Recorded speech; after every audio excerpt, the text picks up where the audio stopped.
This is a fictional alternate timeline for entertainment. It is not news, not advocacy, and not a claim about real events. Welcome back to the Super Block Timeline. Last episode was The Money Shift. Not a loud announcement, not a public fight, just a new reality. Payments and settlement became a filter. And once money becomes a border, the next layer is inevitable: technology. Because money rails do not run on vibes. They run on standards, protocols, trust lists, certification. And in this timeline, those technical details decide who gets to connect. This is episode 5, Two Tech Worlds. Here is the hook. People think borders are fences, but in the modern world, borders can be invisible. A border can be a failed login, a blocked API call, a device that will not register, a cloud service that suddenly reports not supported. And when that happens, the world does not just get slower, it splits. In this fictional timeline, the superblock does something simple and terrifying.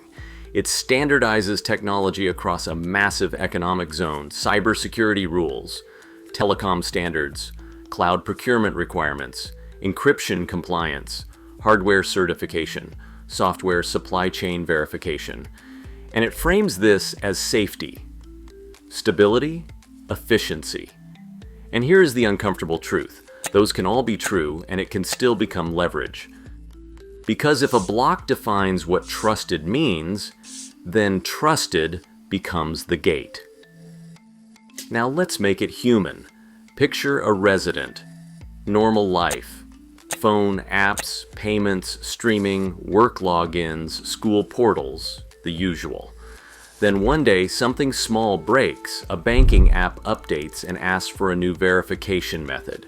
A device requires a new security certificate. A service starts warning that this version is no longer supported in your region. It's not dramatic, but it triggers a very specific fear. If the basics can stop working, what else can stop working? And that's how tech becomes emotional, because tech isn't entertainment anymore. Tech is access to life. Now picture a small business owner. They do not see standards, they see deadlines. Their company depends on cloud tools, payment processing, logistics software, cybersecurity compliance, and vendor marketplaces. In this timeline, a new procurement rule appears. Only certified stacks can be used for certain contracts. Only approved vendors can connect to certain networks. So the business owner faces a brutal choice. Option 1, migrate to the block's certified stack. New tools, new vendors, new audits, new training. Option 2, stay on the old stack and lose access to the fast lane. Slower approvals, more friction, fewer deals. Either way, it costs time, it costs money, it costs sanity. This is where people burn out, because it is not one big change. It is dozens of small migrations. Passwords, policies, audits, compatibility layers. Everything almost works, but not perfectly. Almost is where productivity goes to die. Now picture an IT security worker or compliance officer. This is where the world starts feeling like two internets. In one zone, devices and services authenticate smoothly. One trust framework, one procurement standard, one compatibility baseline. In the other zone, different standards dominate. Different vendors, different certification, different cybersecurity requirements. And between them is the hardest part: integration. Because integration is where vulnerabilities hide. It is where delays happen. It is where errors happen. And in this timeline, errors become expensive. So organizations do what organizations always do under pressure. They simplify. They choose one system and commit. And that is how Two Tech Worlds forms. Not because someone demanded it, because it is the cheapest way to reduce uncertainty. Now here is the key insight of this episode. In the old world, technology was global by default. In this timeline, technology becomes regional by design, and that changes everything. Because once standards split, competition is not just about better products, it is about which ecosystem becomes unavoidable. Who becomes the default? Because the default gets the developers, the default gets the contracts, the default gets the talent, the default gets the next generation of tools. That is why standards are power.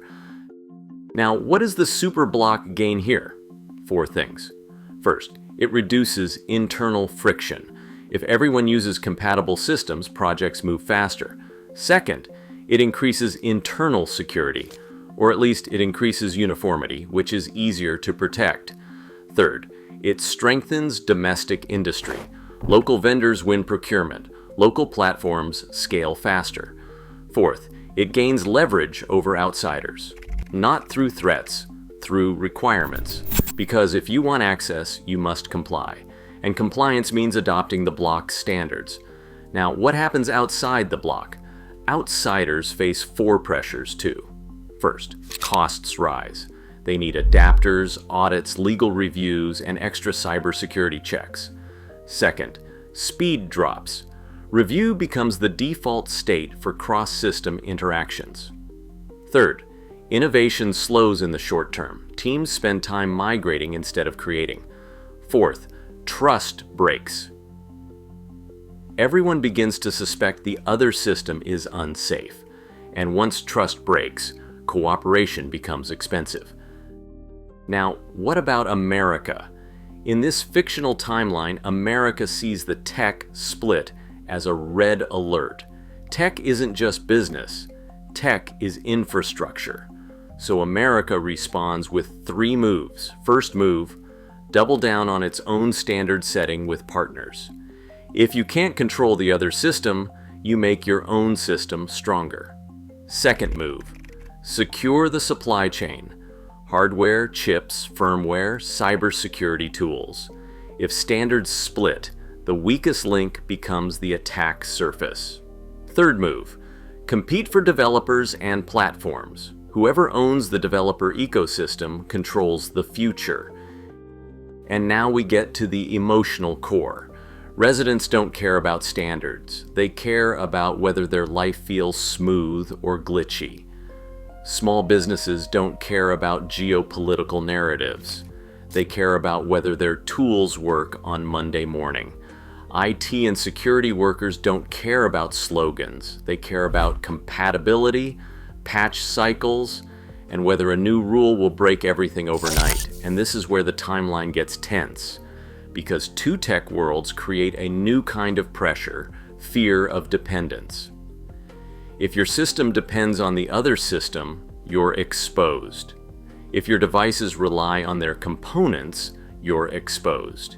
If your cloud relies on their chips, you're exposed. So both sides push for self-sufficiency. And self-sufficiency sounds safe until you realize what it demands. It demands factories. It demands components. It demands manufacturing scale. Because you can't have an independent tech stack without hardware. And you can't have hardware without industrial capacity. Which brings us to the cliffhanger. In a split world, whoever can manufacture at scale controls the tempo. And tempo becomes destiny. The next episode is called The Factory Wave. Because once the standards split, everyone races to build chips, batteries, steel, machine tools, robotics, industrial corridors, and that's when the timeline stops being about rules and becomes about output. If you want episode 6, hit like so YouTube knows you want the next part, and subscribe so you don't miss it when it drops. And tell me in the comments, would you rather have one global tech world or 2 competing tech worlds? Because the next episode is where the real race begins. We'll continue in the next video, The Factory Wave.